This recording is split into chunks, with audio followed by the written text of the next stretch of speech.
Lucky channel వీక్షకులందరికీ నా హృదయపూర్వక శుభాభివందనములండి. ఈరోజు అంశం సాటి మనిషి పట్ల ప్రేమ నియమం.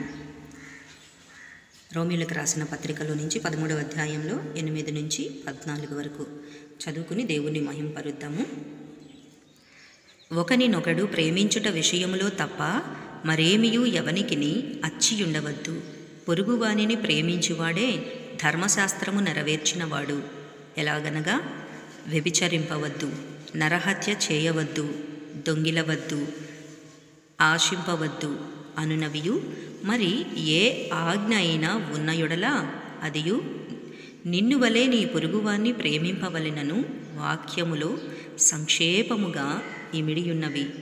ప్రేమ పొరుగువానికి కీడు చేయదు గనుక ప్రేమ కలిగి యుండుట ధర్మశాస్త్రమును నెరవేర్చుటయే. మరియు మీరు కాలము నెరిగి నిద్ర మేలుకొను వేళైనదని తెలుసుకొని అలాగు చేయుడి. మనము విశ్వాసులమైనప్పటికంటే ఇప్పుడు రక్షణ మనకు మరీ సమీపముగా ఉన్నది.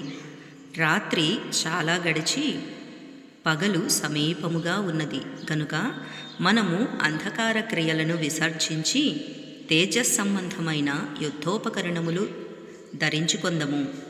అల్లరితో కూడిన ఆటపాటలైనను మత్తైనను లేకయు కామ విలాసములైనను పోకిరీ చేష్టలైనను లేకయు కలహమైనను మత్సరమైనను లేకయు పగటి యందు నడుచుకొన్నట్టు మర్యాదగా నడుచుకొందము. మెట్టుకు ప్రభువైన యేసుక్రీస్తును ధరించుకొనిన వారై శరీరేచ్ఛలను నెరవేర్చుకొనుటకు శరీర విషయమై ఆలోచన చేసుకొనకుడి. ఆమేన్.